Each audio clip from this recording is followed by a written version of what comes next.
안녕하십니까. 네, 반갑습니다. 자, 오늘 입문과정 이제 종강 날이죠. 자, 일단 입문서 281페이지 피시면 되겠습니다. 281페이지. 우리가 지난 시간에 했던 게 매매였습니다. 매매. 매매에서 계약금 관련된 거 하고 그 다음에 담보 책임 두 가지 위주로 살펴봤어요. 자, 오늘은 매매에 이어서 이제 교환입니다. 교환. 자, 매매하고 교환하고 뭐가 다르냐? 자, 일단 기본적으로 매매 같은 경우는 재산권 이전에 대한 반대급부가 뭐였죠? 물건 받으면서 뭐를 지급한다? 금전을 지급한다. 그죠? 금전을 지급한다. 그러나 교환은 반대급부가 금전이 아니라는 것입니다. 자, 예를 들어 갑이 재산권 이전을 약정했다. 자, 갑이 건물을 넘기기로 했어요. 내가 건물을 넘길게. 여기에 대응해서 상대방이 이제 금전을 지급하는 것이 아니라 나도 재산권 이전한다. 난 토지를 넘기겠다. 이렇게 갑과 을이 합의하게 되면 이건 매매가 아니라 교환이라는 것이에요. 근데 만약에 건물이 3억짜리예요. 건물이 3억짜리다. 근데 토지는 2억짜리다. 그럼 안 맞죠? 그럼 을이 여기서 토지만 넘길 게 아니라 돈 얹어야죠. 1억을 얹어줘야 되겠죠? 이런 걸 보충금이라 그래요. 이런 걸 보충금이라고 한다. 보충금. 자, 주의하실 점은요. 보충금이 들어가 있다고 해서 이걸 매매 계약이라고 하시면 안 됩니다. 주된 반대급부는 토지이기 때문에 교환이다. 보충금입니다. 자, 그러면 관련해서 조문 먼저 확인하면은 596조에서 교환은 당사자 쌍방이 금전 이외 재산권 상호 이전 약정함으로써 효력 생기는 거다. 그리고 밑에 597조에서 당사자 일방이 전조 재산권 이전과 금전의 보충 지급을 약정했다. 이거 보충금 말하는 거죠. 자, 이때 이 금전은 어쨌든 돈이기 때문에 이 보충금에 대해서는 매매 대금과 관련된 규정들을 준용시키겠다는 겁니다. 넘기세요. 자, 282페이지에서 이제 사례 접근 민법이 나오고 있는데 A하고 B하고 현재 교환 계약을 하고 있습니다. A가 넘기겠다고 약정한 건 빌라고 B가 넘기겠다고 약정한 건 노래방이죠. 근데 노래방이 더 싼가 봐요. 그러니까 보충금 1억 얹어서 계약을 하는 겁니다. 1번. 빌라 누수 균열을 모르고 교환했다. 빌라에 누수나 균열이 있다는 건 현재 물건에 하자가 있다는 겁니다. 그럼 하자가 있으니까 책임을 물어야 되겠죠? 이게 뭐였어요? 담보 책임이었습니다. 담보 책임 추궁할 수 있다. 2번. 빌라가 태풍으로 계약 체결 후 붕괴됐다. 계약이 체결되고 나서 붕괴가 됐으니까 이런 걸 후발적 불능이라고 할 수 있겠죠. 후발적 불능에서 양 당사자에게 현재 귀책 사유가 없기 때문에 자연재해로 인해서 된 것이기 때문에 이때 적용되는 법리가 있었죠. 그게 바로 위험부담이었습니다. 위험부담 중에서도 채무자 위험부담이 되겠죠.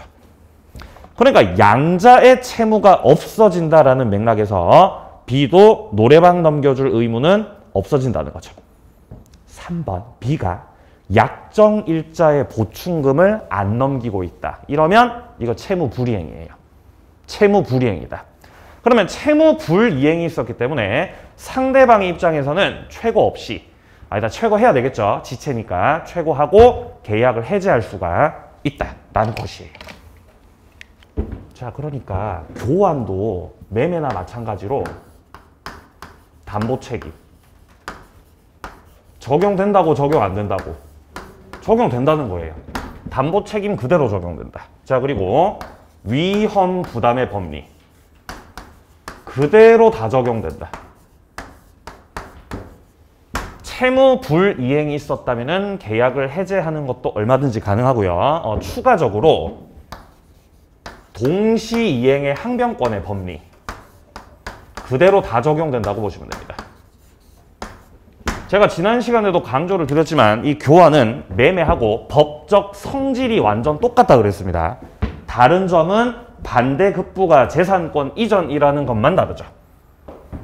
자, 왜냐면 담보 책임이 적용되는 건 그 계약이 유상계약일 때 그런 거예요.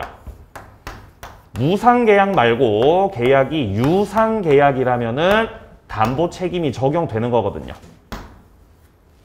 근데 매매만 유상계약이 아니라 교환도 유상계약이거든요. 그러니까 그대로 다 적용된다는 거예요. 자, 그리고 위험부담이나 동시이행의 항변권 같은 경우는 그 계약이 쌍무계약일 때, 양 당사자가 채무를 지고 있을 때 적용되는 법리들이거든요. 근데 매매 계약뿐만 아니고 교환 계약도 역시 쌍무계약이다. 그러니까 위험부담과 동시이행 항변권도 그대로 다 적용된다는 거예요. 그러니까 주로 문제가 출제될 때 담보책임, 위험부담, 동시이행 항변권이 출제가 될 때 대부분은 매매로 출제가 됩니다. 매매로. 근데 어쩌다가 교환으로 나올 때가 있어요. 어쩌다가. 근데 교환으로 나와도 법리는 똑같다고. 그러니까 당황할 필요 없어요. 그대로 푸시면 된다는 거죠. 연습은 나중에 문제풀이 하면서 또 해보도록 하죠. 자, 그래서 밑에 1번에 보시면 이제 교환의 성질이라고 돼 있지 않습니까? 여기 첫째 줄에 보시면은 교환은 당사자 쌍방이 금전 이외 재산권 상호 이전이고 쌍무 유상 낙성 불효식이다. 이를 통해서 매매하고 법적 성질 똑같구나를 확인합니다. 내려가세요. 2번 보충금. 보충금의 뜻은 1번에 나오니까 읽어보시고요. 자, 동그라미 2번. 아까 조문에서 확인했던 거죠. 매매 규정이 준용된다. 3번. 보충금을 지급하지 않으면 교환 계약을 해제할 수 있다. 왜냐하면 보충금을 지급하지 않는다는 건 채무를 불이행한 거거든. 그러니까 법정 해제를 할 수 있다는 거예요. 자, 내용 봅니다. 1방이 보충금 지급에 가름해서 상대편으로부터 이전받을 목적물에 대한 근저당권 채무를 인수하기로 했다라고 되어 있습니다. 자, 뭔 말이냐? 자, 갑하고 을하고 교환 계약을 했는데요. 자, 갑이 넘기기로 했던 게 건물이었고 을이 넘기기로 했던 게 토지였다. 자, 근데 예를 들어서 건물이 3억짜리 건물인데 토지가 2억짜리다. 원래라면 을은 2억짜리 토지 넘기면서 보충금 1억 얹어줘야죠. 그죠? 보충금 1억 얹어야죠. 자, 근데 마침 이 건물에는 저당이 설정돼 있었던 거예요. 대출을 받았었던 거죠, 갑이. 자, 그리고 이 저당권자가 변제받을 금액이 1억이라면 그러면 을이 야, 내가 보충금 1억을 원래 줘야 되는데 원래 1억을 줘야 되는데 이 보충금 1억하고 저당권 1억하고 퉁치자는 거죠. 그래서 내가 보충금을 지급하지 않을 테니까 내가 어차피 건물을 살 거니까 이 저당권을 내가 그대로 인수하겠다고 한 거예요. 이까지 이해되세요? 그대로 인수하겠다고. 어차피 갑이 이 저당권 1억 들어가 있는 거를 다 해서 을한테 넘겨버리면은 건물이 3억짜리고 갚을 돈은 1억이기 때문에 2억의 가치를 을한테 넘기는 거잖아요. 그죠? 이렇게 약정했다는 거예요. 자, 그럼 여기서 을이 보충금에 대해서 저당권과 상계 처리하기로 했기 때문에 2억짜리 토지를 갑한테 다 넘겼다면 2억짜리 토지를 갑한테 다 넘겼다면은 을은 자신의 채무를 이행한 거, 이행 안 한 거. 이행한 거죠. 이어지는 문장 보세요. 근저당권 채무를 인수하기로 했는데 자, 둘째 쪽 오른쪽입니다. 채무를 인수한 당사자는 을이겠죠, 을. 특별한 사정 없는 한 보충금 제외한 나머지 재산권, 토지겠죠? 이걸 상대방에게 이전해 줬다면은 의무를 다한 것이다. 이까지 이해되시죠? 의무이행 다한 거지, 나는. 근데 채무를 인수했으니까 이제 병한테 이제 이자를 꼬박꼬박 줘야 될 거 아닙니까? 을이 이자 갖다 내야죠, 병한테. 근데 을이 이자를 지급하지 않아서 이 저당권이 그대로 실행돼 버렸다면 경매가 들어올 위기에 처했다. 그러면 갑의 입장에서는 변제를 할 수밖에 없겠죠. 원래는 병한테 돈을 누가 갚기로 약정했는데 을이 갚기로 약정했죠? 근데 얘가 이자를 안 낸 거예요. 이자 안 내니까 은행에서 건물 경매 들어오죠? 그럼 갑이 이제 위기를 느껴서 돈을 갚아버렸다는 거예요. 그럼 이거는 을이 채무를 불이행한 거라는 거죠. 이해되세요? 네, 네가 인수하기로 했으면 네가 책임져야지. 너 채무 불이행해. 이러면은 너는 이제 채무를 불이행하게 된다. 그럼 여기에 대해서 이제 갑이 을에 대해서 뭐 할 수 있겠어요? 채무 불이행을 원인으로 법정 해제를 할 수가 있다. 라는 내용이었습니다. 자, 이어지는 문장 계속 보죠. 그런데 채무를 인수했던 당사자, 을이겠죠? 채무 인수 변제를 게을리해서 이자를 안 내서 경매 절차가 개시되거나 상대편, 갑이 이를 막기 위해서 채무를 변제해버린 그런 사정이 있었다면은 이거는 그거를 이유로 교환계약을 해제해버릴 수가 있다는 거예요. 왜냐면 돈 안 갚은 걸 채무 불이행으로 봤다는 겁니다. 자, 밑으로 내려갑니다. 3번입니다. 교환의 효력. 자, 동그라미 1번에 나오듯이 유상계약이죠.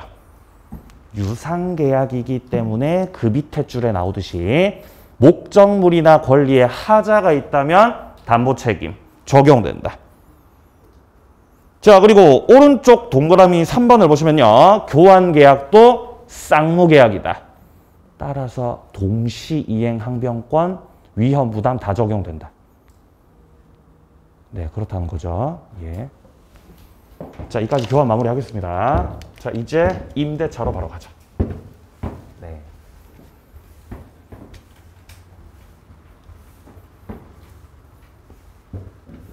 자, 임대차는 영역이 상당히 넓어요.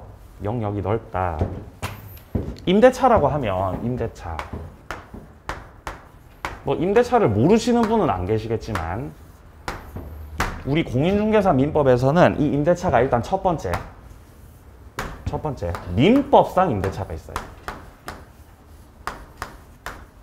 민법상에 존재하는 임대차. 지금 현재 우리가 보고 있는 건 계약법 강론이죠. 계약법 강론. 계약법 강론 파트. 여기에 있는 임대차가 있다는 거죠. 근데 여기서 끝나는 게 아니에요. 민법상 임대차뿐만 아니라 특별법상 임대차도 있다. 이렇게 크게 두 부분이에요. 그리고 여기서 말하는 특별법상 임대차라고 하면 주택임대차, 보호법상 임대차, 주택임대차, 그리고 상가 건물 임대차 보호법. 이렇게 특별법상의 임대차도 있다는 거죠. 그래서 실제 우리 시험에 출제되는 파트는 세부분이에요. 세부분. 네? 그래서 지금 283페이지에 붙어 나오는 임대차 있죠? 이거를 그냥 임대차라고 하지 말고 민법상의 임대차라고 해야 좀 덜 헷갈린다는 거죠. 그냥 임대차라고 하면 헷갈리잖아요. 민법상의 임대차. 책을 좀 뒤로 넘어가 보세요. 넘기셔가지고 290페이지 와보시면요. 290페이지. 주택임대차 보호법 나오죠? 특별법상 임대차라는 거예요. 주택임대차 보호법이라는 법이 따로 있죠. 그리고 이제 더 넘어가 보시면은 상가 건물 임대차 보호법도 나와요. 301페이지에. 이렇게 임대차가 출제되는 영역은 총 몇 군데다? 3군데라는 거죠. 3군데. 그래서 구별해서 푸셔야 돼요. 구별해서. 섞으면 돼요? 안 돼요? 섞으면 안 돼요. 섞으면 안 돼요. 법의 내용이 같겠어요? 다르겠어요? 당연히 다르죠. 당연히 다르죠. 네. 근데 우리 문제가 민법 총칙부터 시작하잖아요. 민법 총칙부터. 네? 민법 문제 몇 번부터 시작되죠? 41번. 네? 41번부터 시작하잖아요. 개론이 1번부터 40번. 그죠? 민법 41번부터 80번까지. 네, 한 번도 안 풀어보셨어요? 여기 이게 40일부터 시작해요. 이렇게 시작해요. 시작하다가 나중에 한 70번까지 갔을 때. 70번까지 갔을 때 여기서부터 이제 계약법이 시작돼요. 물권법 지나서 이제 계약법 문제가 이제 살살 나오기 시작하죠. 그러다가 한 4번 정도? 이 정도 됐을 때 이제 민법상 임대차가 나와요. 여기서 민법상의 임대차가 나온다. 그리고 계약강론이 끝이 나고 나서 한 75번 정도, 76번 정도 이 정도가 됐을 때 이제 뭐 주택임대차, 상가임대차 이렇게 나온다고요. 그러니까 제가 무슨 말씀을 드리고 싶냐면은 70번대 후반 쪽에 갔을 때 이 민법상 임대차에 이어서 바로 나온다고요. 이렇게. 그러니까 제대로 구별해 놓지 않으면 이걸 다 섞어서 풀어버린다고. 문제를 풀 때 구별하셔야 돼요. 아시겠어요? 어떻게 구별하겠어요? 어떻게 구별하죠? 주택임대차는 주택이라고 해요. 문제가 출제가 될 때 주택임대차라고 해요. 상가는요? 상가임대차라고 해요. 문제를 출제하면서. 다음 중 주택임대차에 대한 설명으로 어쩌고저쩌고 이렇게 얘기한다고요. 그러면 고민하지 말고 이거 주택이구나 이렇게 이제 푸시면 된다는 거죠. 근데 문제는 여기서 출제될 때, 여기서 할 때는 다음 중 민법상 임대차에 대한 설명 이렇게 얘기 안 합니다. 그냥 임대차에 대한 설명으로 옳은 것은, 임대차에 대한 설명으로 틀린 것은 이렇게 출제한다고요. 그러니까 그때는 특별법을 넣으시면 안 된다는 거지. 민법상 임대차로 푸셔야 된다는 겁니다. 섞으면 안 돼요. 섞으면 안 돼요. 섞으면 안 돼요. 예. 그래서 주로 출제가 될 때, 자, 예를 들어 가바구라고 임대차 계약을 체결했다 이렇게 출제가 되죠. 자, 근데 그 임대차가 토지 임대차였다 이렇게 나왔어요. 토지. 이러면 민법상 임대차예요? 주택이에요? 상가예요? 민법상이에요. 이러면 100%. 그죠? 너는 주택도 아니고 상가도 아니기 때문에. 그죠? 자, 그럼 만약에 건물이다, 예? 건물이다 이렇게 나왔어요. 이러면 어떻게 되는 거죠? 이러면 이제 알 수 없어요. 민법상일 수도 있고 주택이나 상가일 수도 있어요. 그럼 선다로 들어가 봐야 돼요. 선다로 들어가면 주택인지 상가인지 알 수 있겠죠. 예, 이런 식으로 이제 판단을 하셔야 됩니다. 그렇다는 거죠. 주로 토지로 나와요. 민법상 임대차가 출제될 때는 주로 토지 임대차 어쩌고 저쩌고 이렇게 출제가 되는 형태를 보이고 있습니다. 자, 그럼 먼저 순서대로 이 계약법상 출제가 되는 민법상 임대차부터 먼저 볼 건데요. 자, 여기서는 먼저 첫 번째 존속기간. 존속기간을 먼저 볼 겁니다. 존속기간이라고 하면 최단 존속기간 그리고 최장 존속기간이 있고 그리고 법정갱신이라는 것이 있습니다.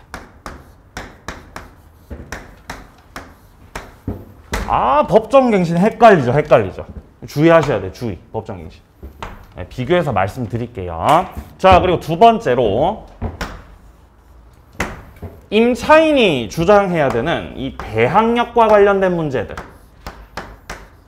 대항력의 문제들 잠깐 다뤄보고 실질적으로 출제가 되는 부분은 여기입니다. 민법상 임대차에서는 임차인의 권리가 대단히 중요해요. 반드시 출제됩니다. 여기 별 2개 임차인 권리. 자, 그래서 301페이지에서 죄송합니다. 301페이지가 아니죠. 자, 민법상 임대차는 283페이지죠. 자, 여기 보시면 표가 나와 있는데 여기 표에서 지금 둘째 줄에 보시면은 임대차 기간이라고 돼 있죠. 여기 묵시갱신이라고 돼 있는데요. 이거나 법정갱신이나 같은 말입니다. 법정갱신 같은 말. 그리고 그 밑에 줄에 보시면 임대차 효력이라고 돼 있고 오른쪽 칸에 보시면 빅3라고 돼 있죠. 이 세 가지 비용 상환 청구권, 지상물 매수 청구권, 부속물 매수 청구권 이 세 가지가 임차인 권리예요. 여기서 출제돼요. 임차인 권리 세 가지 중에서 출제되는 겁니다. 기억하세요. 비용 상환 청구, 지상물 매수 청구, 부속물 매수 청구. 밑에 양도전대 별로 안 중요합니다. 자, 그럼 내용 들어가 보죠. 자, 내려가죠. 의 618조 임대차는 당사자 일방이 상대방에게 목적물을 사용 수익하게 할 것을 약정. 상대방으로 하여금 물건을 사용 수익하게끔 해준다는 거죠. 이건 임대인 측이겠죠. 물건을 빌려준다. 자, 그리고 여기에 대응해서 상대방, 우리 세입자, 임차인 같은 경우는 차임 지급할 것을 약정을 하는 거죠. 이렇게 성립하는 계약이라는 것이에요. 밑에 도에 확인하세요. 임대인 측에서는 사용을 하게 해주고 임차인은 여기에 대응해서 차임을 지급하는 거죠. 넘깁니다. 2번 성질. 자, 임대차 계약은 약정으로서 성립하게 되는 채권 계약으로서 쌍무 낙성 유상 불효식이다. 자, 내려가죠. 2번. 임차권은 채권이라는 거예요. 채권. 물권 아니죠. 채권. 자, 그래서 동그라미 2번에 보시면요. 임대인이 목적물을 매각해버리면 어떻게 되냐? 매매는 임대차를 깨트린다. 임차권은 물권이라고 채권이라고. 채권이라고 이거.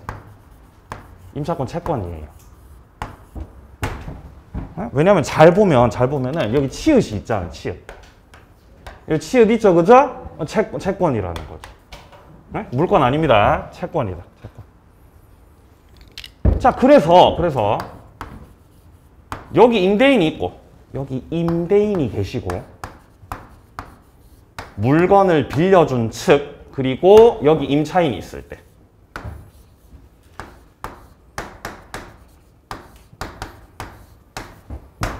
자, 지금은 민법상 임대차를 하는 거기 때문에 토지로 하겠습니다. 토지 임대차 계약을 체결했습니다. 토지. 자, 그러면 을은 임차인으로서 갑한테 이제 차임을 지급하면서 토지를 사용 수익을 하는 거죠. 근데 여기서 갑이 자, 을이 계약을 했던 게 2년이었고 토지를 사용한 지가 지금 1년이 지났어요. 그러면 아직 1년 남았죠. 사용할 수 있는 기간 1년 남았습니다. 자, 계약을 할 때 을은 보증금 5천만 원. 보증금 5천만 원에 월세를 갖다가 30으로 이렇게 갑하고 계약을 했던 것이에요. 그러면 아직 1년이 남아있는 상태에서 갑이 땅을 다른 사람한테 팔 수 있어요? 못 팔아요? 팔 수 있어요. 매매를 하는 거예요. 매매. 소유권 이전 등기.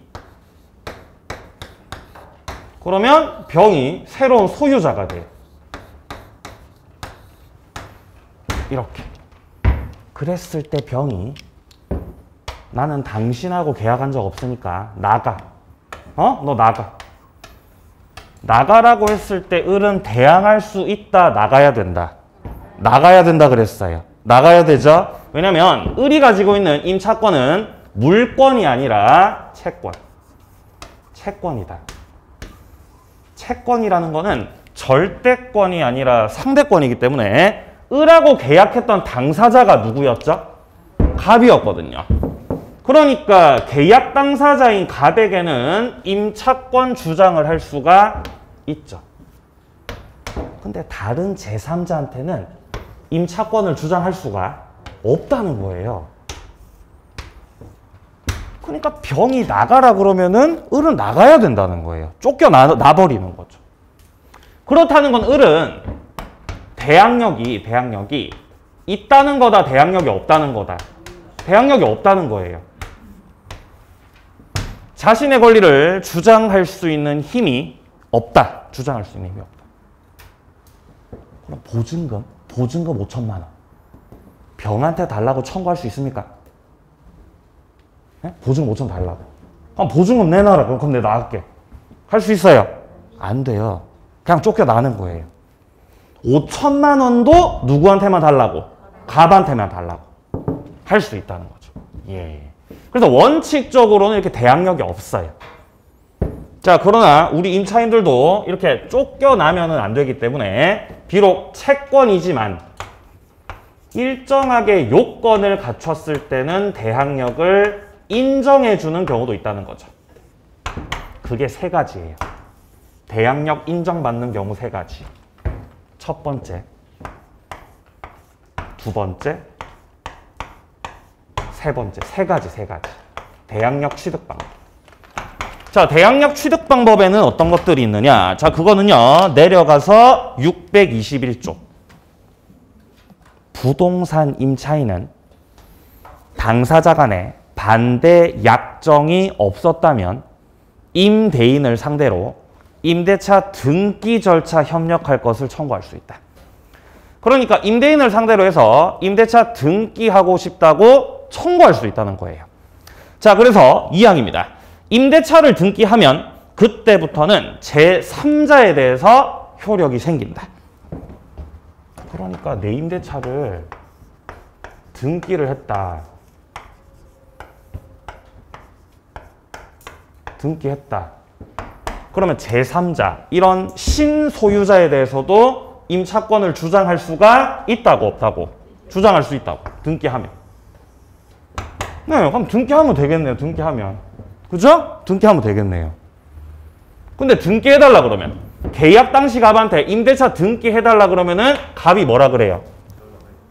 꺼져. 갑이 꺼지라 그러겠죠. 그죠? 등기 안 해준다고. 잘 안 해줘요. 자, 그래서 622조. 자, 1항입니다. 건물 소유를 목적으로 한 토지 임대차. 이를 등기하지 아니한 경우라도 임차인이 지상 건물 등기했을 때. 자, 어디다가 등기했다고요? 지상 건물 등기했다고요. 이거는 임대차 등기가 아니라 소유권 보존 등기 말하는 거예요. 이거 하면 제3자에 대해서 임대차 효력이 생긴다. 잘 보세요.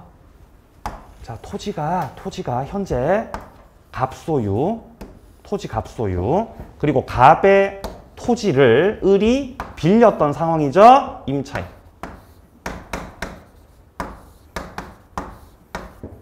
지상권자와 마찬가지로 토지를 빌렸기 때문에 을은 지상물, 그러니까 건물을 갖다가 신축할 수 있어요. 그러면 이 건물을 신축한 것이 을이기 때문에 건물은 을 거죠. 을 소유 건물. 비록 내가 갑이 동의를 해주지 않아서 임대차 등기는 못했지만 이 지상 건물에 대해서 소유권, 보존 등기를 했다면 이 지상물에 대한 등기를 통해서 을이 가진 토지 임차권에 대항력이 부여가 된다는 거예요. 1번하고 2번하고 헷갈리면 안 돼요. 1번에서 말씀드렸던 건 임대차 등기였고요. 2번에서 말씀드리는 거는 토지 임대차에서 지상 건물에 대해서 소유권 보존 등기를 했다는 거죠. 그러면 대항력이 부여가 된다. 그러면 나중에 갑이 이 땅을 갖다가 병한테 갖다 팔아도 병이 을한테 나가라고 해도 미안하지만 나는 건물 등기했단다. 안 나가. 라고 대항할 수 있다 없다? 있다는 거예요. 그래서 이렇게 민법에서 규정해 놓은 대항력 취득 방법은 두 가지예요. 임대차를 등기하든가 아니면 지상 건물 등기하든가. 그리고 세 번째가 나중에 하게 되는 이제 특별법에서 나오는 거예요. 특별법상 임대차는 주택임대차, 상가임대차죠. 주택임대차에서는 목적물을 인도받고 주민등록을 하면 다음 날서부터 대항력 인정해줘요. 이건 특별법에서 인정해 주는 거예요. 자, 그리고 상가 임대차에서는 인도받고 사업자 등록 하시면 대항력 인정. 이렇게 대항력 취득 방법은 세 가지라는 거죠. 정리하세요. 세 가지입니다. 세 가지. 알고 계셔야 돼요. 자, 밑에 도해 이해를 하시면 되고요. 자, 그리고 이 대항력에 대해서 항상 기억해야 되는 건, 대항력에 대해서 항상 기억을 하셔야 되는 거는, 임차인이 대항력을 가지고 있다는 건, 그러니까 위 세 가지 방법. 이 세 가지의 방법을 통해서 임차인이 대항력을 가지고 있다는 것. 다른 제3자에게까지도 자신의 권리를 행사할 수 있다는 뜻이잖아요. 그죠? 행사할 수 있다, 권리를. 안 나갈 거야. 그러면 의리병한테 임차권을 행사할 수 있다는 건, 이건 어떤 걸 포함하냐면은 이 보증금 있죠? 보증금 5천만 원이요. 이거를 병한테 빼달라고 할 수 있다는 뜻이에요.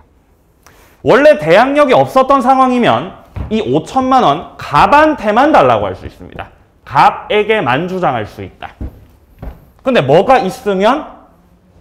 대항력이 있으면. 그럼 제3자한테도 보증금을 달라고 할 수가 있다는 거예요. 근데 보증금을 달라고 갑한테도 주장하고 병한테도 주장하고 그건 아니에요. 지금 이 토지 소유자가 갑에서 병으로 바뀌었지 않습니까? 자, 그렇게 되면 원래 갑이 임대인이었죠. 원래는 갑이 임대인이었죠. 이 임대인의 지위. 임대인의 지위. 그리고 원래는 갑이 계약 당사자였기 때문에 계약 기간이 끝났으면은 을한테 보증금을 반환해줘야 되는 채무가 있었죠, 갑한테.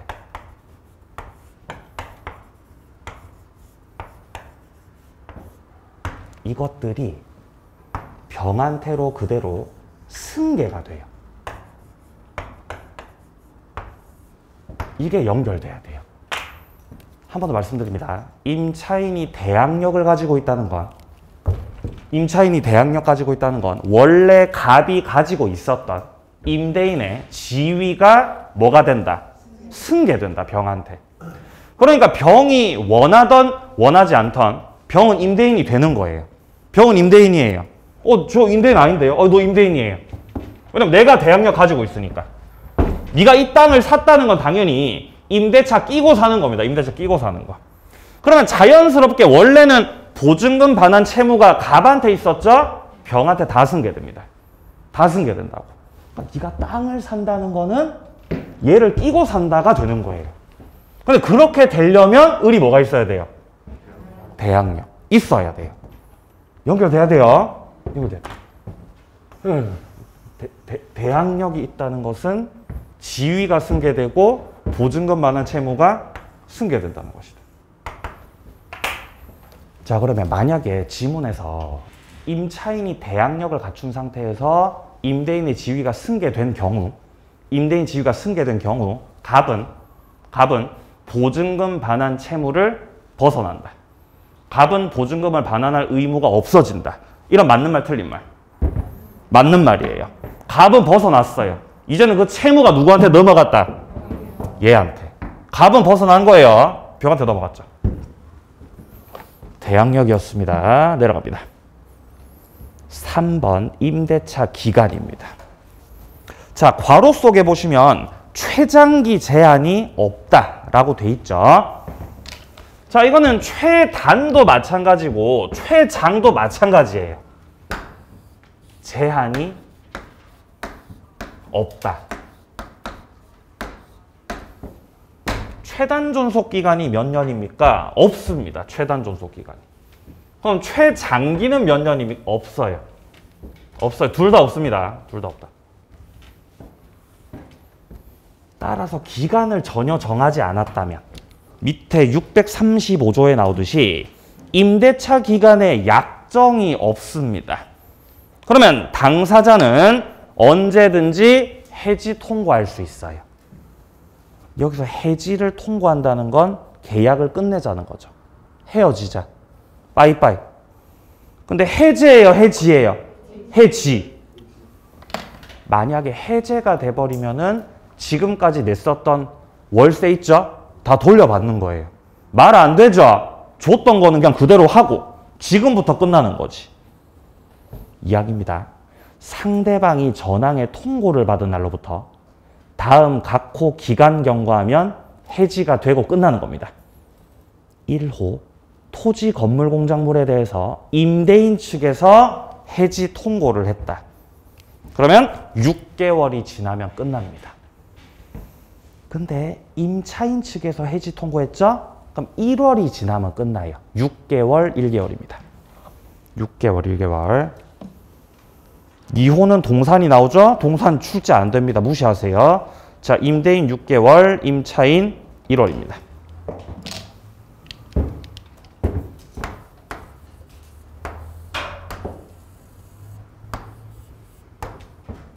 계약을 하는데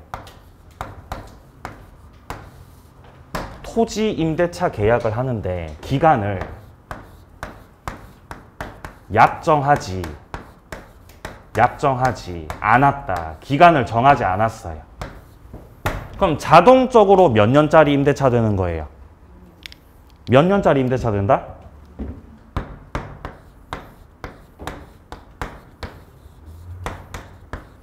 기간 없는 임대차가 돼요.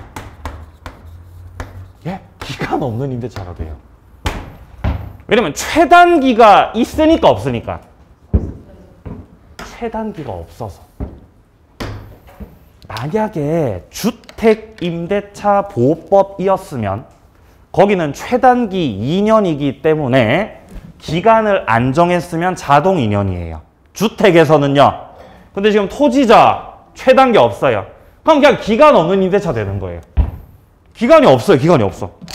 아니 그러면 가다가 오라고 계약을 하고 그냥 기간 없이 그냥 계속 가는 거예요. 세워라 내워라.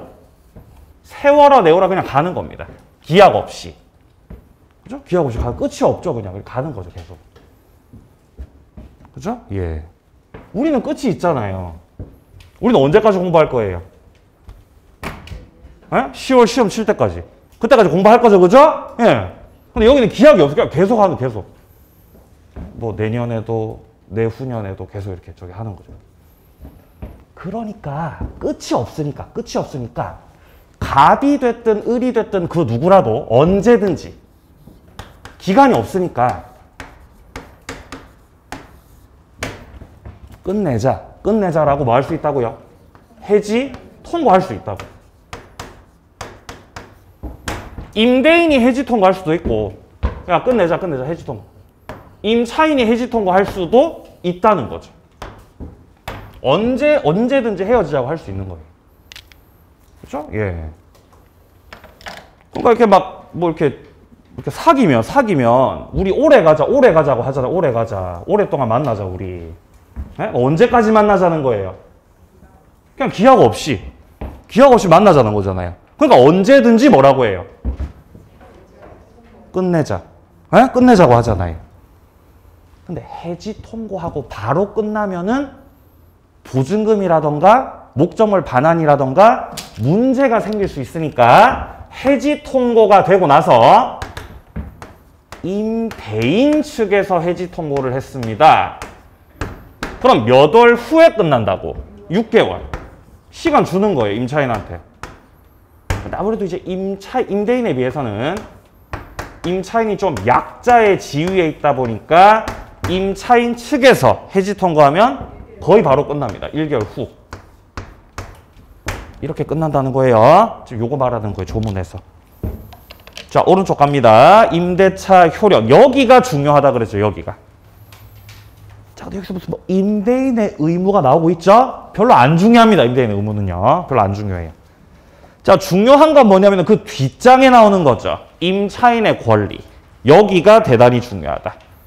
여기서 임차인 권리 몇 개 나온다고요? 3개. 네? 빅3라고 했잖아요. 아까 책에서. 그죠? 비용 상환 청구, 부속물 매수 청구, 지상물 매수 청구. 3가지. 자, 임대인의 의무 먼저 보고 갈게요. 285페이지로 다시 돌아옵니다. 자, 임대인 의무 첫 번째로 지금 말하고 있는 거는 목적물의 유지 수선 의무가 되겠습니다. 유지 수선이라고 하면 보일러를 생각하세요. 보일러를 유지하고 보일러를 수리하고 수선하고 이게 누구에게 그럴 의무가 있다는 거죠? 임대인한테 있다는 거예요. 그러면 임대인한테 보일러 수선 의무가 있다는 건 반대로 임차인은 보일러 수선을 뭐 할 수 있다는 뜻? 네, 맞아요. 청구할 수 있다는 뜻이에요. 청구할 수 있다는 뜻이에요. 네? 여기서 청구라고 답하시는 분들이 합격자예요. 합격자. 이해하고 있다는 거, 이해를. 예. 자, 보일러를 고쳐야 돼. 수리를 해야 돼, 수리를. 근데 그 의무. 자, 이게 지금 우리 책에서 수선 유지 관리 의무라고 하는 거예요. 수선 유지 관리의 그 의무. 야, 그 의무가 임차인 측한테 있는 게 아니고 임대인한테 있다는 거예요. 그 의무가. 네가 해줘야 돼. 네가 해줘야 돼. 그러니까 내가 지금 보일러가 고장 나가지고 한겨울에 추워 죽겠는데, 에? 선생님 수리비가 지금 50만 원 나왔습니다. 지금 50만 원이. 그럼 50만 원 달라고 임차인이 청구할 수 있다는 거 없다는 거? 있다는 거예요. 청구할 수 있다. 이걸 뭐라고 표현하냐면 임차인이 필요비를 청구할 수 있다 라고 표현하는 거예요. 필요비를 청구할 수 있다. 이거는 민법상 임대차나 주택임대차나 상가임대차나 똑같아요. 임차인이 필요비를 청구할 수 있는 거예요. 수리비 달라고. 네. 근데 현실에서 수리비 달라고 청구하면 임대인들이 줘요, 안 줘요? 줍니까? 임대인들이? 줘요? 네, 안 주던데요. 전 안 주던데요. 달라고 하니까 그냥 꺼져 이렇게 하면서 안 주던데요. 안 줄 거야. 네? 안 줄 거야. 그래서 제가 중개사한테 전화했어요. 네? 아니 소장님, 제가 수리비 달라고 하니까 안 줘요. 어떻게 해야 됩니까? 계약서 보세요. 네? 고객님, 계약서를 확인해 보시기 바랍니다. 계약서. 임대차 계약서.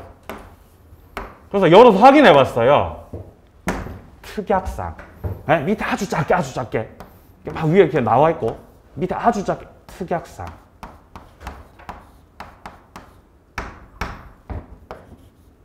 수선 의무는 임차인에게 있으며 비용을 청구하지 않도록 한다. 특약상 들어가 있는 거예요. 아니 어떻게 이렇게 할 수가 있어요? 배신감 드는 거죠. 에? 너무하시는 거 아닙니까? 이런 거 효력 있어요, 없어요? 이런 거 효력. 에? 이거 유효다, 무효다, 이거? 이거 유효예요.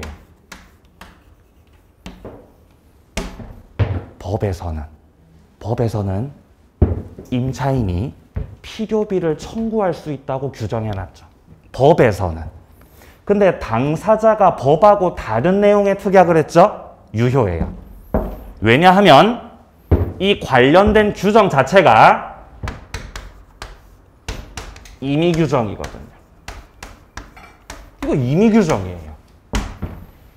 그러니까 법에서 임차인이 주장할 수 있다라고 정해놨어도 당사자가 계약서에다가 특약상 임차인은 주장 못한다라고 하면 주장 못하는 거예요. 그러니까 현실에서는 우리 주인들께서 안 해주는 거예요. 그죠? 예. 우리 소장님들이 세입자 편이에요? 주인 편이에요? 주인 편이에요. 여러분들도 그러실 거죠? 그럴 거 아니에요, 여러분들도. 주인한테 잘 보여야 계약이 성사가 되니까요. 아, 슬픈 말이었습니까? 예, 아무튼 뭐 그렇다는 거죠. 마음에 담아두지 마세요. 웃자고 한 소리입니다. 웃자고. 자, 그래서 뒤에 286페이지 보시면 임차인 권리에서 비용 상환 청구가 나오고 있지 않습니까? 626조가. 여기 조문 잘 보면 1항에서 임차인이 임차물 보존에 관해서 필요비를 지출했을 때 즉시 임대인에 대해서 상환을 청구할 수 있다라고 규정해 놓은 거예요. 왜 이렇게 규정을 해놨냐면은 유지수선관리 의무가 누구한테 있으니까? 예, 임대인한테 있으니까 임차인은 필요비를 청구할 수 있습니다. 라고 626조에서 규정해 놓은 거예요. 규정해 놓은 거예요. 뿐만 아니라 2항에서 임차인이 유익비를 지출한 경우에는 임대인 측에서 임대차 종료 시 가액 증가가 현존할 때 한해서 임차인의 지출 금액이나 그 증가액에 대해서 상환할 의무가 있다 그러죠. 이거는 유익비라고 하는 걸 역시 임차인이 청구할 수 있다는 뜻이에요. 이렇게 규정해놨지만 얼마든지 이런 것들을 당사자가 특약을 해가지고 배제시킬 수가 있다는 거예요. 왜냐하면 밑에 쪽에 보시면은 동그라미 4번에 보세요. 무슨 규정이라고? 임의 규정이라는 거예요. 특약으로 배제할 수 있다. 임의 규정이다. 예, 특약 배제가 돼요. 다시 앞으로 돌아가세요. 자, 근데 만약에 이게 임대차가 아니고 전세라면, 임대차가 아니라 전세라면은 이 유지수선 관리 의무 있죠. 수선 유지 관리의 의무. 임대차가 아니라 전세라면은 이 의무는 전세권자한테 있는 거예요. 전세권자한테. 임대차는 달라요. 전세권자.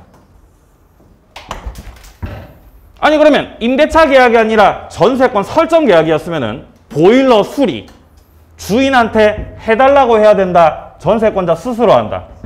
스스로 한다는 거예요. 그러니까 전세권자는 따라서 필요비를 청구할 수가 있다는 거 없다는 거. 이거 없다는 거예요. 전세권자는. 그러니까 전세 계약할 때는 특약상 안 넣는 거죠. 그냥 그대로 가는 거죠. 청구하지 마라잉 이렇게. 물론 이제 특약에서 이 보일러 수리를 전세권 설정자 측에서 해준다라고 넣어줄 수도 있겠죠. 근데 넣겠어요? 안 넣겠어요? 당연히 안 넣죠. 그죠? 뭐 머리에 총 맞았습니까? 안 넣죠. 그러니까 전세권자는 청구를 못하는 거예요. 애초에 법에서부터. 차이가 있습니다. 자, 그래서 지금 책에 보시면은 자, 동그라미 1번에서 지금 285페이지입니다. 동그라미 1번에서 임대차에서는 임대인이 유지관리 의무를 부담한다. 근데 동그라미 2번 전세권에서는 전세권자한테 그 의무가 있다. 따라서 여기서 추가적으로 아셔야 되는 거는 임대차에서는 임차인이 그러니까 세입자가 필요비 청구를 할 수가 있다는 거 없다는 거? 할 수 있다는 거. 일단 법대로라면. 근데 전세 계약에서는 전세권자가 필요비 청구를 할 수가 없다는 거. 그것까지 가셔야 돼요. 자, 밑으로 내려갑니다. 양괄호 2번입니다. 부수적 의무입니다. 안전 배려 의무입니다. 먼저 밑에 쪽 동그라미 2번부터 확인하세요. 그냥 통상적인 임대차에서는 안전 배려 의무는 없습니다. 예를 들면 세콤이 안전 배려예요. 세콤 뭔지 아시죠? 그렇게 이게 울리는 거 있잖아요. 울리는 거. 도둑놈 들어오면. 임차인이 자기가 이제 귀중품이 많아서 세콤 설치를 해야 되겠다는 거지. 그럼 자기가 스스로 해야 돼요? 주인한테 해달라고 해야 돼요? 스스로. 네가 알아서 하셔야죠. 왜냐하면 민법상 임대차에서 이런 안전을 배려해줄 의무는 임대인한테 있으니까요? 없으니까요? 없으니까요. 통상 임대차 관계에서 임대인은 임차인에게 목적물을 사용하게 함에 그치는 것이고 더 나가서 안전배려, 도난, 방지, 보호 의무는 없다. 임대인한테. 알아서 하셔야죠. 근데 위쪽에 동그라미 1번이요.